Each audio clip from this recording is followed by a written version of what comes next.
Hello and welcome to today's TCPA webinar, which is focusing on systems, approaches, and for healthy and active places. Thank you for taking the time to join us this morning. It's an hour-long webinar, and we're recording it as well, and we'll share the slides afterwards. My name is Rosalie Corway. I'm Projects and Policy Manager at the Town and Country Planning Association, and the TCPA is a charity with a vision of homes and places and communities where everyone can thrive. We run regular events like this one. We offer support and training for places and communities that are seeking to be resilient and sustainable and fair for all.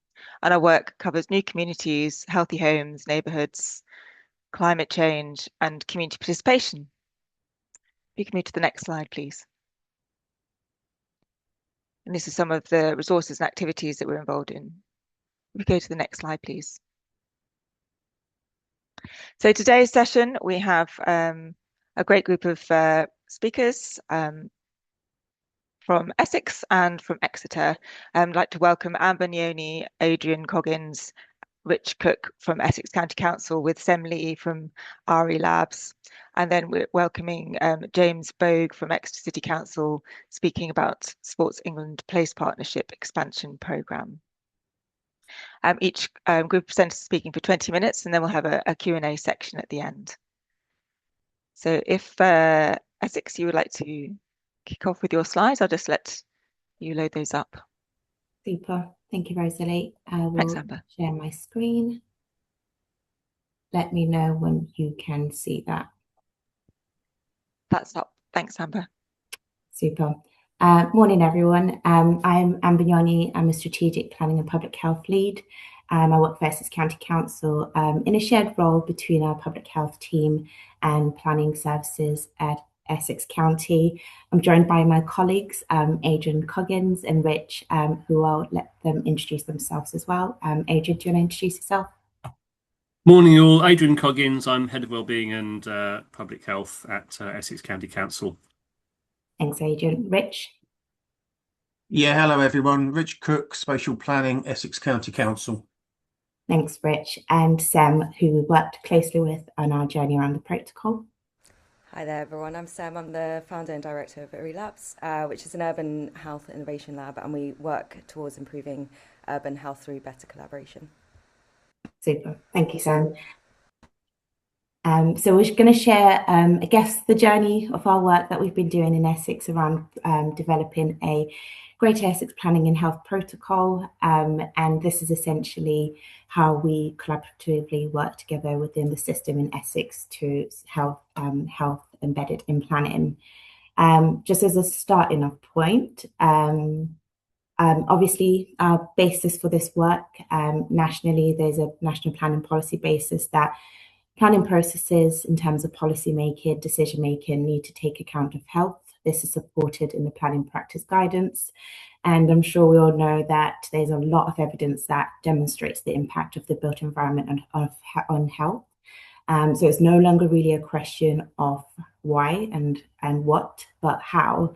And for us in Essex, this has been a priority for quite a while. I think the Planning for Health journey for Essex has been there for a while, and this is a strategic priority in embedding how health is considered in growth across Essex.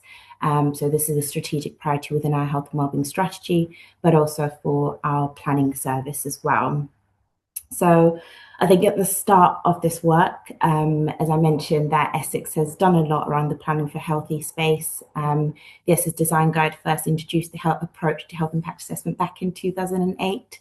And then had an overall in terms of updating the work for the Essex Planning Officers Association, looking at a whole complete healthy places guidance and an approach to health impact assessments.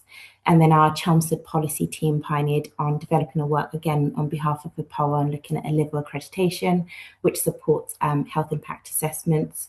And across Essex, our Southend and Thurrock public health colleagues have also been engaging and active in this space in supporting the Planning for Health agenda.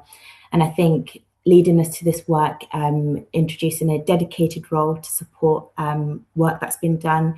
It was certainly not starting from scratch or from zero at all, but actually looking at what was working well. And I think some of the key things that we identified is that there were loads of good pockets of good practice, but a challenge in terms of how that's applied consistently. And I think, you know, like normal things, there's a policy intent, but then how does it work in practical terms? So those were some of the things that we discovered, and through this we looked at how can we make sure that health and well-being is considered in a consistent way, also in a systematic way where it goes beyond, obviously relationships and planning and health are important, but people move and that knowledge grows as well. So but how can we make sure the momentum is kept in our process for planning and health? And this is when we started our journey. There was a lot of engagement, and also then we brought in Sem, who I'll let introduce her work around a systems approach that helped us to think some of these issues and what can be done in Essex to build on the already existing good work and what could be strengthened. I'll pass over to Sem. Let me know when to go next, Sem. Thanks, Amber. I'll keep mine short because there's a lot of words on my slides and we'll be sharing the slides afterwards. So I'll quickly run through. As Amber said, this was part of the wider work that Essex are doing. So we were really fortunate to work with Quality of Life Foundation to help develop one of our systems workshops to help co-create a planning and health protocol. And this was ultimately to help bring planning and health closer together, improve collaboration between those teams and wider system partners. And our workshop primarily focused on looking at how we might develop a common language, aligned priorities, and shared ways of working as well. Next slide, please, Amber. So practically, that meant we co-created a logic model, a framework for when and how public health should engage in the planning process.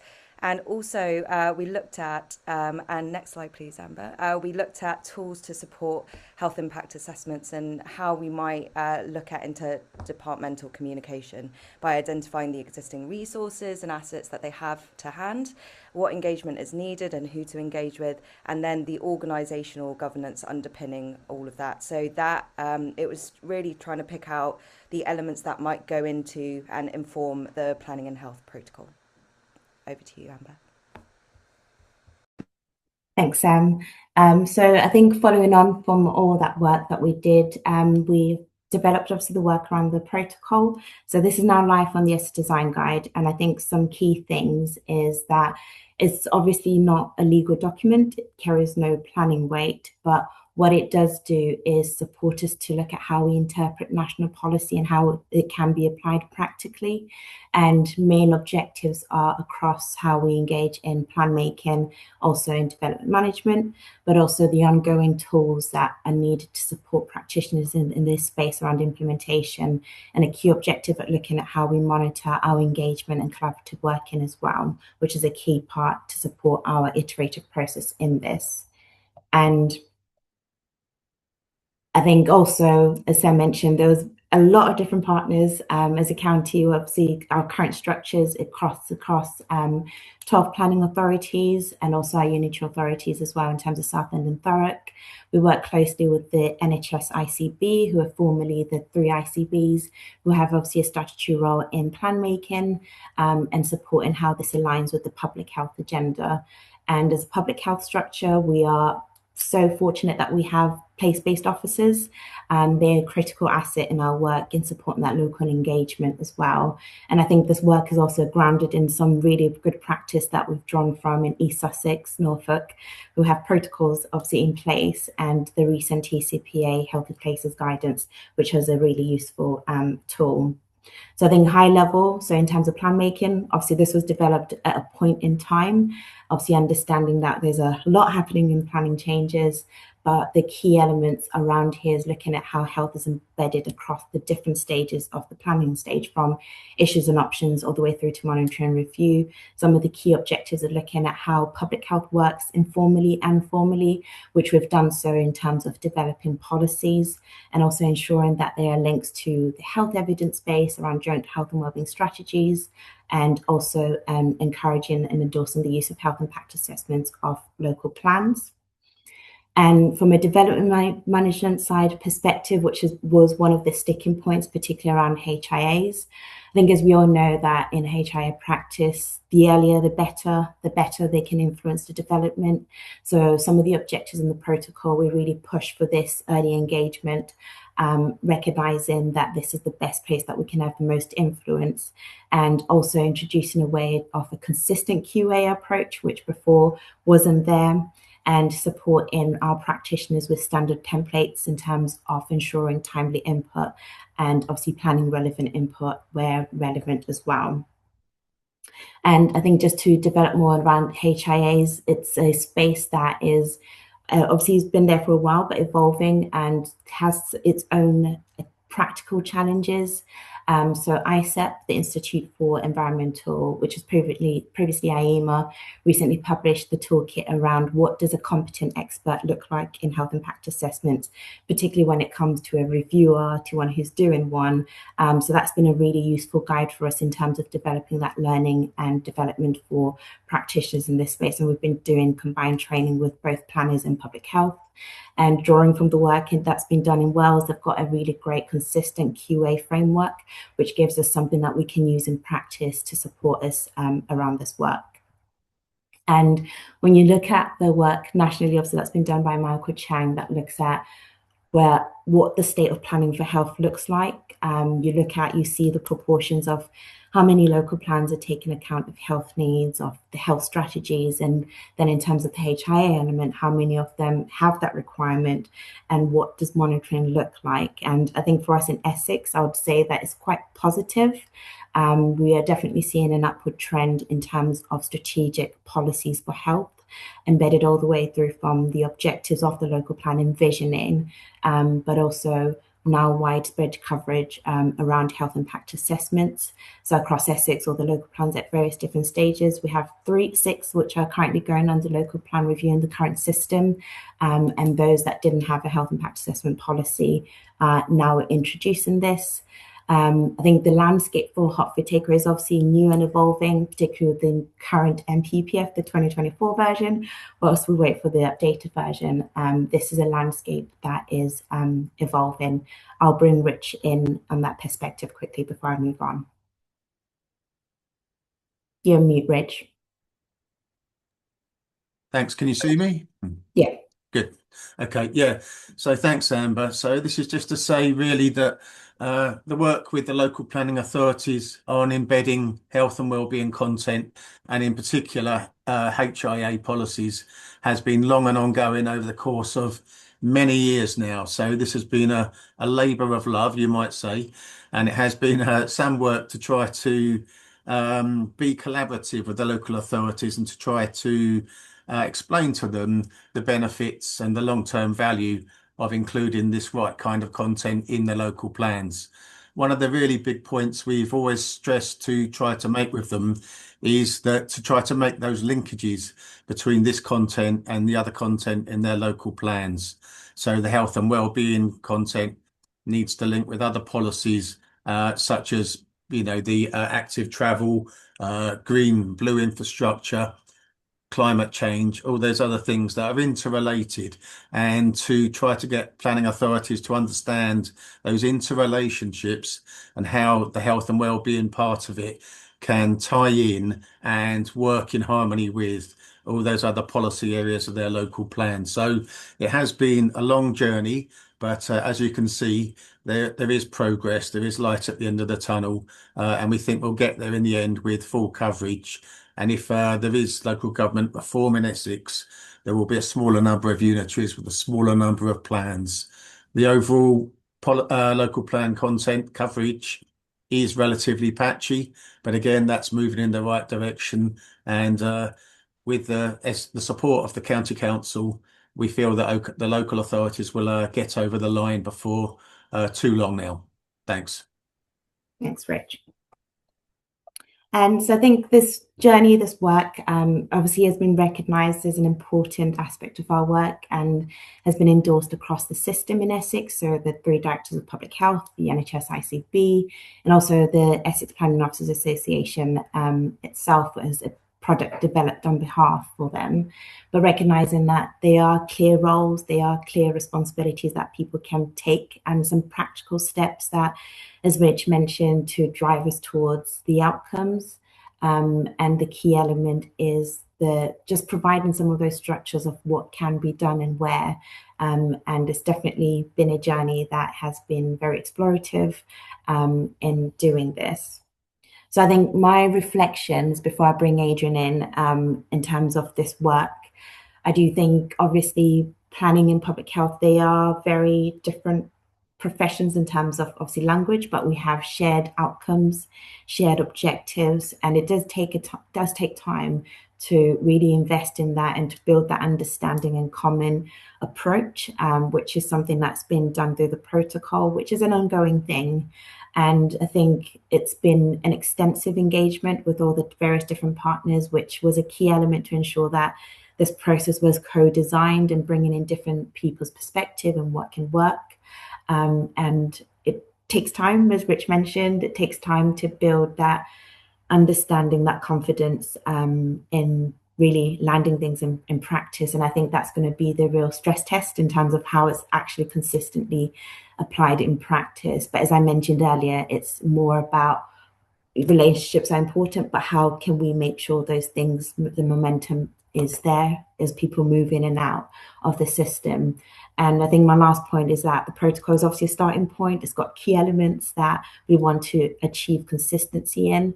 But obviously a lot of the journey for planning for health will evolve from that, but ensuring that it's embedded across our county.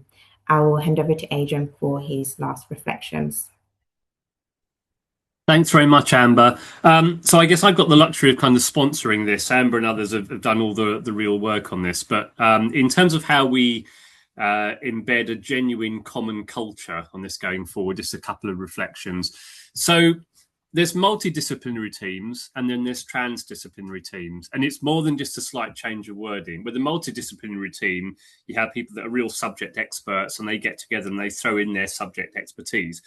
With a transdisciplinary team, which I would argue this is what we want, people bring their own expertise, but they have really good role empathy with others and they become not just experts in their own field, but they're able to have an understanding about the disciplines that others have as well. So that's a really, really key point. And allied to that, this means being less partisan. So what I'm about to say, people might think is a bit controversial, but I will kind of say it and try and justify it. I think sometimes the phrase health in all policies isn't particularly helpful because we're going in with health, saying health is all important, okay? Well, you have climate people saying, well, why not climate in all policies? Why not economic growth in all policies? So trying to be a little bit less partisan. And I've stopped saying, what about public health and banging my public health fist on the table and turning it much more into a question of if we're all working in a place, how can we maximize the positives for all stakeholders that kind of work in that place? And you've got an example there around, it's not just banning fast food takeaways. How do we grow local economies in deprived high street, so we increase footfall and also have healthy food outlets? So we need to own that problem as well. And a key point for the protocol going forward is genuine accountability. So there are lots of toolkits out there. There are lots of kind of guidance about how you do things until we get to a point where we generally say, this is how we are going to collectively hold ourselves to account, not just organizational specific key performance metrics. I think that's a key point. And the big one for me is healthy life expectancy. That has to be owned in any local system. An improvement in healthy life expectancy has to be owned by economic growth guys, not just public health. That's critical. And then the thing which I'm doing a lot in this space at the moment, it's a really, really exciting, but I think poorly understood and underrated space, is genuine system working methods. So the phrase, let's work as a whole system, that's often used. and it's generally poorly understood. And why would people, understand that a lot more? Because that is not something which is taught. It's not a core public health skill or a core kind of planning skill. But good system working does involve very specific methodology, which recognises the kind of utter interdependency of things. And often we take an approach where we say, if we do this, we expect this to happen. And it's actually a lot more complex. So how we apply those new system working methods in a robust way, and where we look to get the skills to do that, is a key point. Thank you. Super. Thanks, Adrian. And just to close, I'll let also Rich offer his reflections just from a planning perspective, and that'll be us, Rosalie. Thank you. Yeah, thanks, Amber. So working in this space, cross planning and public health, for quite a few years now. It's been an interesting journey really for myself as well as the team that we work in. It's one of the sort of the really great parts of it has been learning to work with the confidence, to work with the new knowledge that you find going into that area, and having that sort of confidence to represent and champion and advocate for this area at local plan examinations, all those situations. That is something that we're trying to get people sort of trained up and happy to do. So, Essex has been working in that space and working with lots of others to try to get everybody pulling in the same direction. But it's a positive journey, by no way over yet, as I think we'd all agree. But progress is really, really good so far. So onwards and upwards, keep it up, Amber. Super. Thanks both. Thank you, Rosalie. I'll stop sharing now. Great. Thanks so much. That's really fascinating. It sounds like it's been a really collaborative process that you guys have been working out and thinking, beyond the sort of the trendy concept of systems thinking to actually how do you practically implement it. So that's just really refreshing to hear a bit more about that. So we'd like to move on now to James Bogue from Exeter City Council. James, if you'd like to try and share your slides, and we'll have a look. Make sure they come up okay.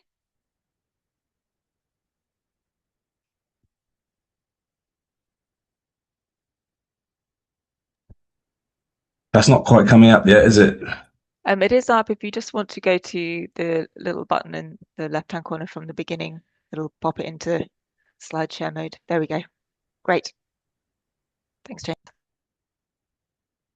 Okay, hello everyone. I'm James Bogue. I'm the Place Partnership Manager at Exeter City Council.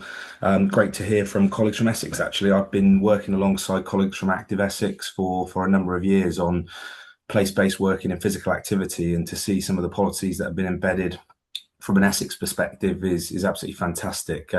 I'll give a bit of a flavour from a planning authority, which was touched upon by Essex colleagues in terms of how we're delivering healthy, active places through our active design approach, working alongside our planning colleagues.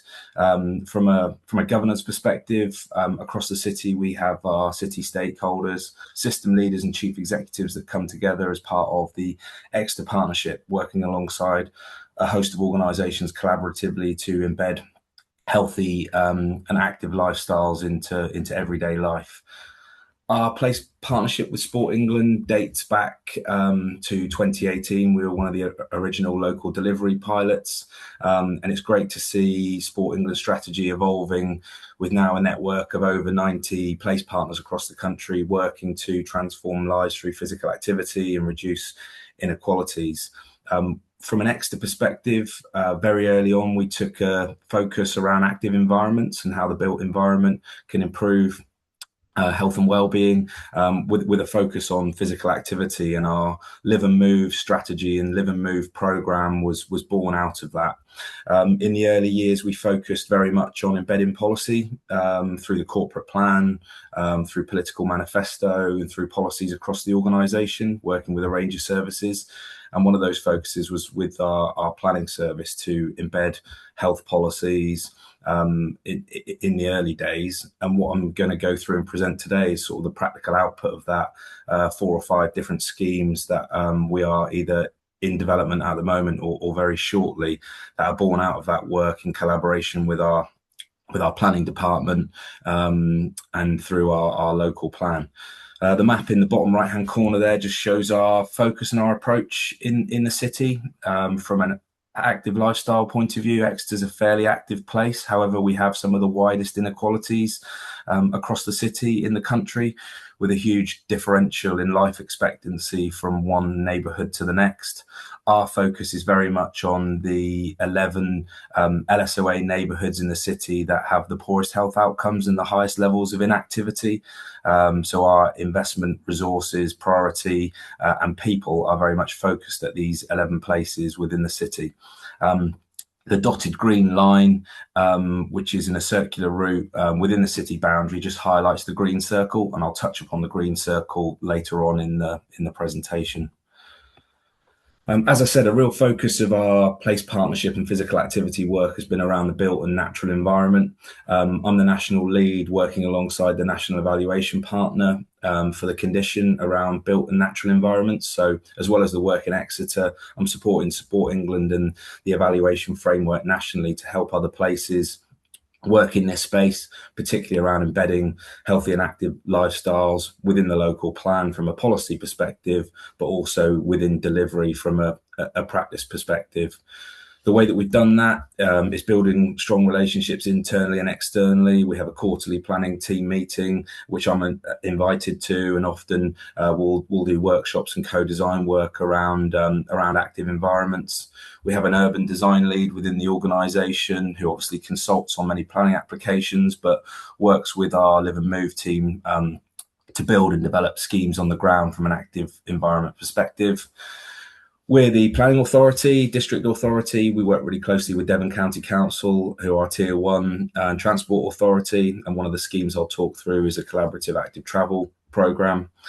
There is significant input into our Livable Exeter planning and development prospectus, which is a brownfield strategic planning policy, new development across the city, and we're looking at that through the lens of active design and health and well-being and healthy placemaking. Our local plan is currently going through inspection, and it was great to be involved in questioning and debate around the strength of health and well-being through our local plan. I also lead on the play and pitch strategy and the built facility strategy, which we've taken a different approach to in terms of embedding those policies within a wider context of health and inequalities.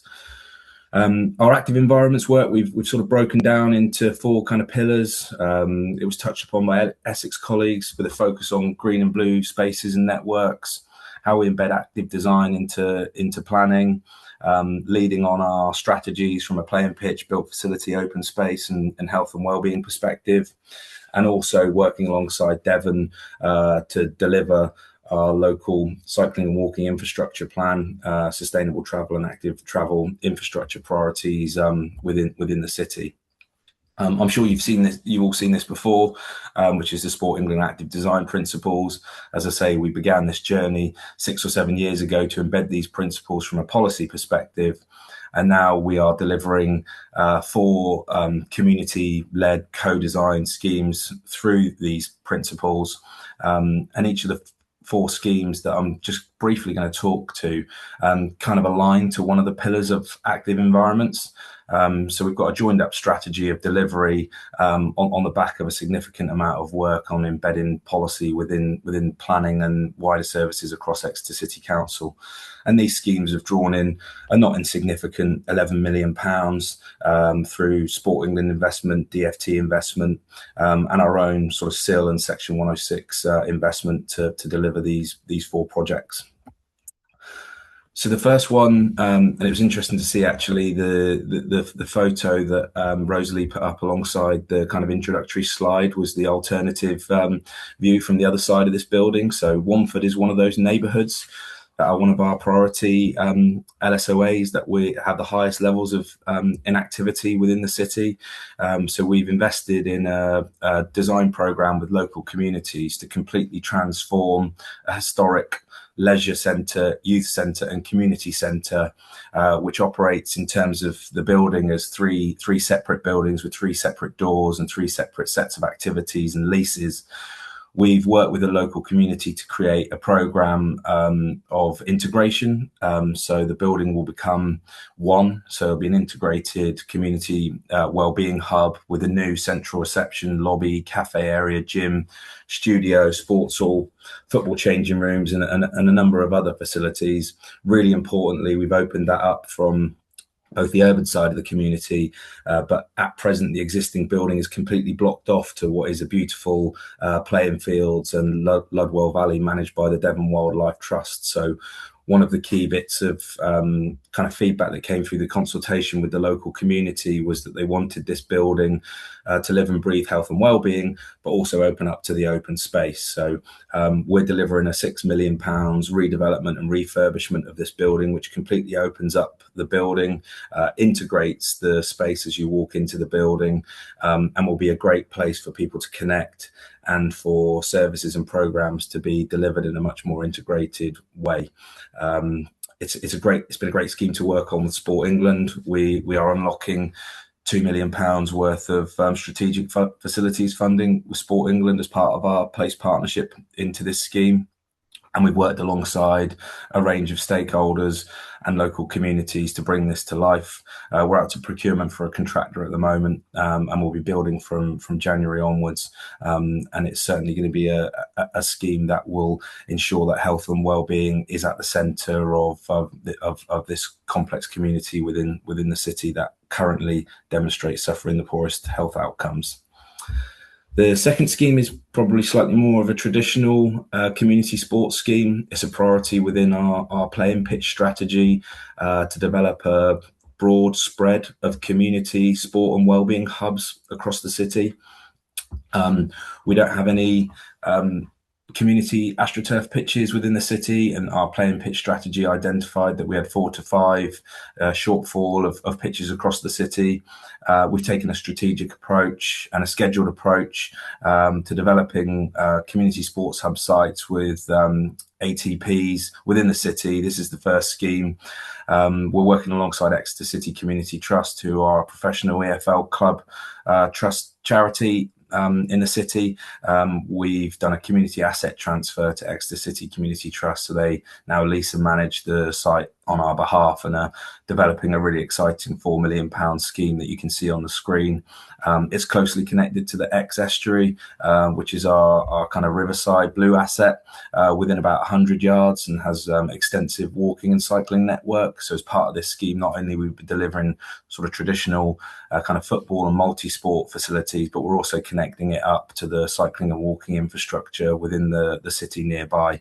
There'll be play zones, walking and cycling routes, paddle courts, an inclusive play area. So it's a much broader scheme than just what the play and pitch strategy would traditionally deliver.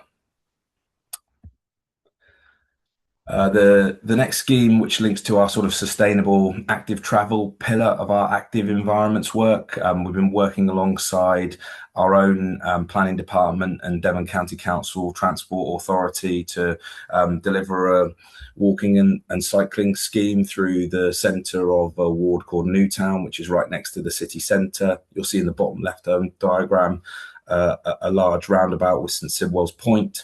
That's our brand new passive house leisure centre built in the city centre. Around about 6 or 7 years ago, traditional sports hall was closed, and understandably great sensitivity within the local neighbourhood. Through the place partnership work with Sport England and working in partnership with local stakeholders, we've delivered a scheme which makes it safer for people to walk and cycle from this neighbourhood into the city centre to access the new passive house leisure centre and the rest of the city centre offering. It's been a great collaborative scheme that's brought in funding from the DFT, from Sport England, from Exeter City Council and Devon County Council. We've delivered phase 1 of the scheme, which was to close a road and construct a walking and cycling route through one of our main city centre car parks, complex scheme, but I'm really pleased to say that as of last month, phase 1 has been delivered, and we have some brand new active travel, walking and cycling infrastructure through one of the busiest wards and car parks in the city, which then opens up a safe route into the city centre for people to access the offer that we have. Phase 2 is further work to improve the public realm northwards towards the local park and its connectivity into one of our strategic cycling routes that will go out of the city centre towards the outskirts of the city. So a scheme that's done a number of different things strategically in terms of linking up cycling routes, making a space safer to walk and cycle, and to open up access from a city centre neighbourhood to the great facilities that we've got on offer in the city centre. The final scheme is much more about the green network within the city. We're fortunate that around 30 years ago, the City Council worked with Devon County Council to develop a circular 12-mile walking route around the city called the Green Circle. It's well signed. It runs through 3 or 4 of our priority neighbourhoods and is a fantastic way to explore the city. Over the last 5 or 6 years, we've worked very hard to improve the accessibility, the signage, and connect it more to local community neighbourhoods. As I said, it runs through 3 to 4 of our priority neighbourhoods. So understandably, for those of you that know the topography of Exeter, it's quite hilly. So the 12-mile route around the city is challenging. So we're working to develop 12 shorter kilometre circular routes which connect up the Green Circle, so that wherever you are on the circle, there is a short walk for you, and brings people and communities to the circle so that they can understand more about the city and the route around the city. We work with Great Western Railway on a collaborative project to link local railway stations in Exeter to the Green Circle. So as you can see on the left-hand side, there's a significant sign as you walk out of St David's Station into Exeter, and the first thing you see is a map of the Green Circle and a QR code which takes you to some information about how you can join the walk and the routes closest to that station. It's been an excellent project because it's brought in resources from the University of Exeter, Devon County Council and Devon Wildlife Trust, and we're working really hard to ensure that it's an accessible route for the whole 12 miles around the city. It's become a significant strategic project, and now we're looking at how we can invest in the route long term through various different funding opportunities. So for those of you that have ever been to Exeter, or if you'd like to come down in the future, it's certainly a great walk to take around the city and find out more about Exeter as you go around, but also a real demonstration of how kind of planning, health and well-being and active environments can come together to deliver something with significant strategic impact for green infrastructure within the city. More than happy to take any questions now, and I'll stop sharing, but there's also an open invite for anybody that's interested to come and see the work that we're doing in Exeter. We host sharing and learning events, and are more than happy to take people out and about to kind of get a real understanding practically of how these schemes have been delivered embedded through active design principles in our partnership with Sport England. So hand back to Rosalie, if I can stop sharing.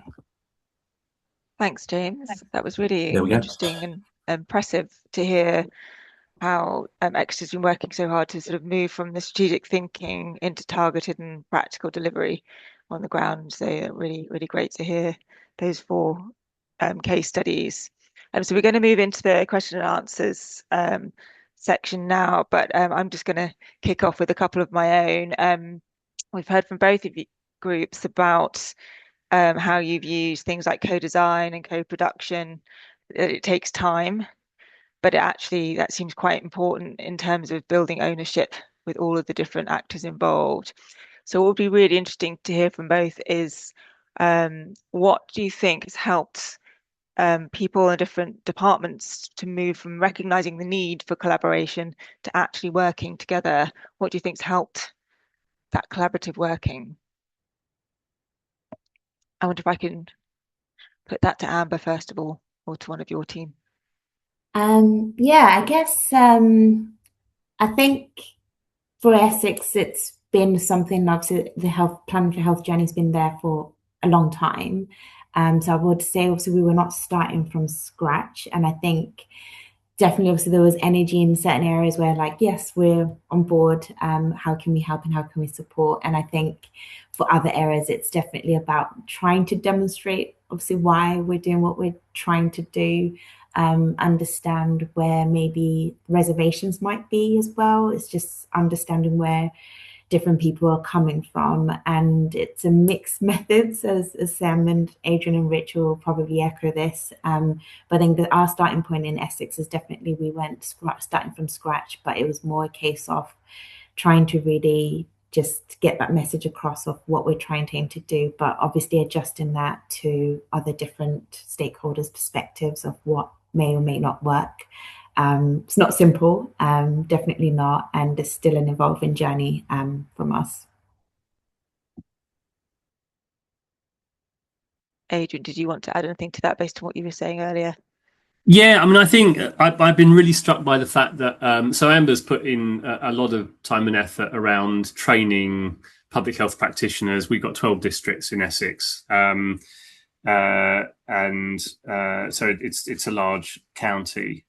So she's put a lot of time and effort into supporting the public health people that we have in the lower tier authorities on doing health impact assessments, for example. So I think we've done a really good job of skilling them up in having the technical skills to do a good health impact assessment. But what we really want is for people to have good personal impact and good influence beyond their positional authority. And I think that's something which is... So, I mean, in all seriousness, I'd kind of want all our public health practitioners in the districts to have a life coach in a way, where we're looking at how they can develop their kind of personal impact beyond that positional authority, because this is outward facing public health. This is all about getting others to kind of engage with our agenda, but also us being really relationally capable with other parts of organisation and other disciplines, so that going back to that point around transdisciplinary approach, where the job is to maximise the positives for everyone. Yeah, thanks. And James, it sounds like you've been working a lot with kind of at that community level. I'd just be interested to hear a bit more about how that worked in practice and building trust and dialogue at that level. Yeah, sure. So we have a asset-based community development program in the city called Wellbeing Exeter, which we resource actually through Neighbourhood SIL and funding from Sport England and other partners, which is our mechanism, our platform to have really close co-design conversations with local communities and local people. So we have a community builder team who work across the city, doing listening posts, focus group conversations, meets and greets, and there's a two-way feedback loop from those community builders and those conversations that are having with residents that kind of helps inform our work. Through the Sport England investment we've been able to kind of, I guess, tip physical activity as a real priority into Wellbeing Exeter. So a lot of the conversations that the community builders and the physical activity organiser are having on a daily basis are around active lifestyles and movement. So a lot of the conversations and the design work that we've been able to do at kind of a strategic and infrastructure level is built very much on kind of what are the real-time kind of barriers and enablers to being active in a local area. And I guess our strategic focus around those 11 LSOAs that are continually demonstrating the poorest health outcomes and the highest levels of inactivity has meant that we've been really able to focus in very specific postcodes and very specific places and kind of develop those relationships, build that trust. It's not easy, and there have been bumps in the road, and kind of there's got to be serious kind of tenacity and longevity to this work. It's not something that you can tip in for 2 or 3 years and come back to. It's a long-term build. So the Wamford programme that I talked about in terms of the integrated health and wellbeing hub, we started the kind of visioning of that with the local neighbourhood back in 2019. We had a really great kind of start to that process, and then everyone knows what happened in 2020. and then engagement, conversations, focus groups went online, which gave it a different flavour. So it's been a fascinating project and a lot of learning to kind of work through, working with the community in really interesting times globally. But the fact that we're putting a spade in the ground in January just goes to show that kind of that tenacity and kind of longevity and sticking at it and keeping partners close and tight to you kind of pays off in the end. Thanks. It's really interesting. Yes, COVID does put another whole spin on things, doesn't it, in terms of how we work together. So a second question, thinking about that sort of systems-based approach, again, maybe one more for Essex is where did you find the sort of biggest points of influence for embedding health activities? And were any of those points unexpected? Maybe this is one for Sem as well, and thinking about the protocol.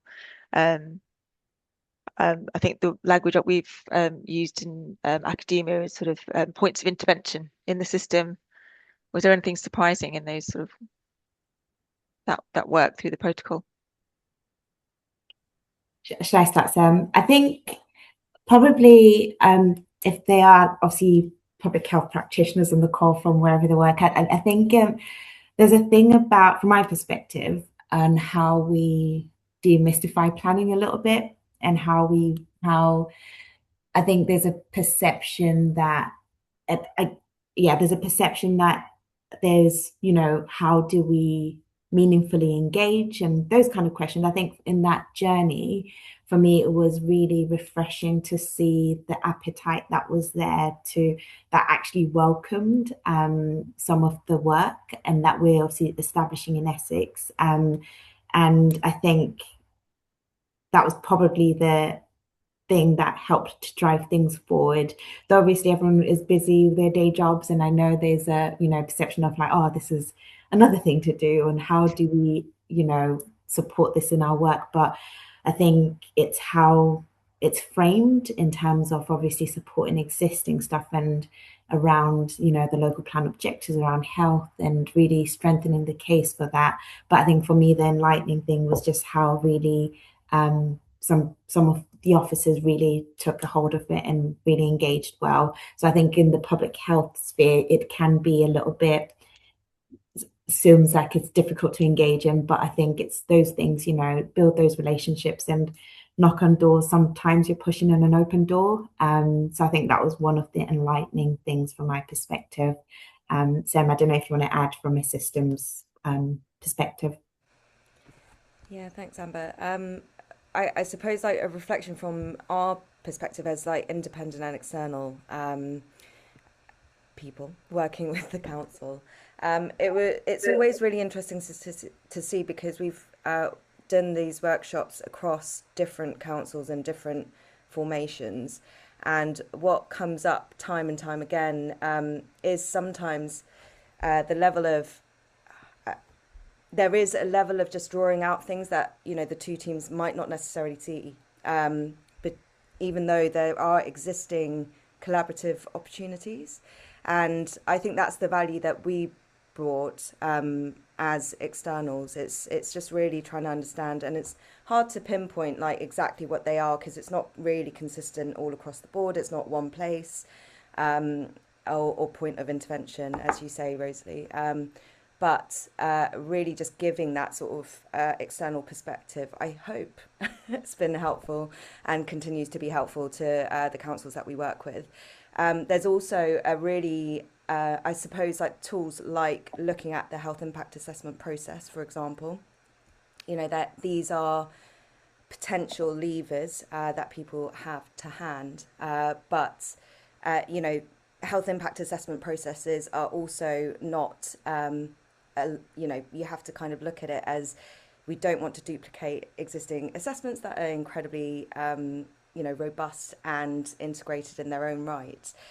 So even looking at one process that might seem quite a hefty piece of work, but I think it's always worth doing, because even in looking in that process, there are also additional collaborative opportunities and areas that you might find can really help systematically integrate health into the process, and also bring urban planners and public health teams together. Thank you. So I'm just looking at the chat and some of the questions that people have raised. So Dermot, apologies if I get your surname wrong, McKibben asked, and this might be one of those sort of points of intervention. So thinking about the local plan, whether you can give a sort of a successful example of the partnership between public health and planning. Was there specific elements in the local plan that kind of developed further because of that dialogue and relationship? And I guess that would be multiple local plans in Essex, but maybe specific to Exeter, there might be specific examples there as well.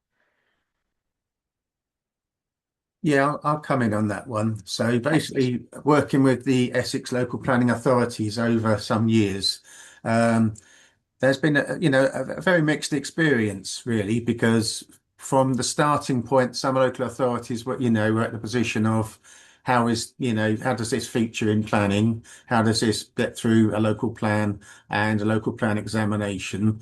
Some were sort of, kind of open-minded, and some are quite enthusiastic. But across the piece, over the course of time, authorities have gradually come on board and started to understand the benefit of this work and that content in their local plans, how it links in with other policy areas and agendas.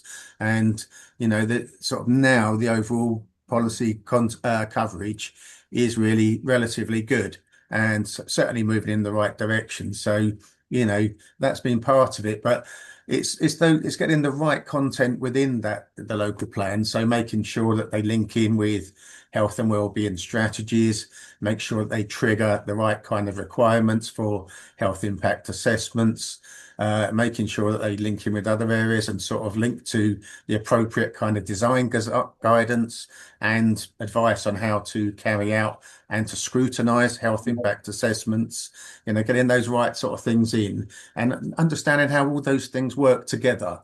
Once they're all in there and all working together and everyone understands those different sort of parts that we have as part of the system, they start to kind of realize how it all works together and sort of leads to the right kind of outcomes that also help them in many other directions as well.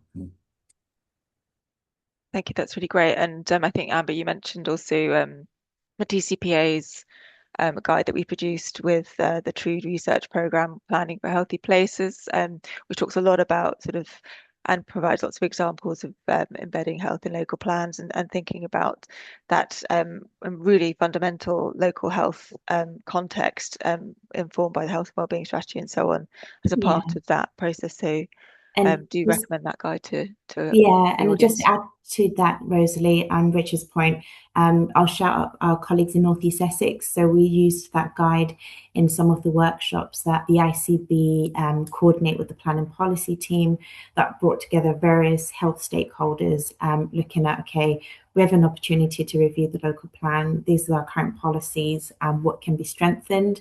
And obviously as part of the protocol, the HIA elements, putting in those specific wording around early engagement, who to work with, and also looking up to the hot food areas. But the guidance was really useful. I know Gemma came along to one of the workshops, which was a really great example that in ideal scenarios, that kind of way of working is something that we definitely support and push forward. Brilliant, thanks. So looking again at the Q&A discussion, we've got a question from Laura Dixon. She was wanting to know, how will Essex be considering health within the new spatial development strategies? So there's a big challenge coming up. One for you and I think, Amber. Well, certainly. Yeah, I was going to bring in Adrian as well, but obviously we are kicking off some work, some really great work. And, like Rich mentioned, a lot has been done in Essex, and I think it's an opportunity to build on that. It's great that there's a legal duty to consider health inequalities. So it's really looking at how do we spatialize our public health data. The SDS is spatial. How do we represent the public health, the place information in a spatial way? And what does that mean? And what is strategic for Essex in terms of what should be addressed at that level? So we'll be doing some work in this space. So definitely watch this space and evolving to support some of that.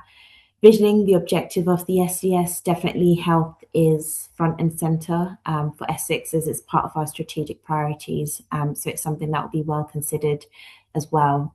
Richard, I don't know if you wanted to add more to that. Yeah, certainly. Since the work on the spatial development strategy has started, health and well-being has featured very, very prominently, as Amber said, front and centre. And we'd like to make sure that it features within any visioning that sort of comes forward, and approaches to visioning starting to be looked at. One of the other interesting parts of that is to make sure that it's fully digitally enabled as well, digitally enabled, data-driven, and very much part of the data tool that we're working to develop to enable all of the SDS work and the SDS content. So that will enable far better presentations and communication and engagement with members, with other teams, with the public in due course, with other stakeholders and other interests, single platform. And that has got, a significant health and wellbeing content to it. So that's going to really sort of help enable the work and drive it all forward and push it in the right direction. So, it's early days with the SDS process in our case, but, we've made sure that health and wellbeing features very, very strongly. Thanks, Richard. Looks like Adrian, you'd like to come in as well on that. So it would be so easy, because it's kind of been done before, for an SDS to basically say there's a transport chapter, there's a housing growth chapter, there's a public health chapter, and then there's a kind of a broad statement at the front that says it's kind of all interrelated. And we're trying to be a bit smarter than that.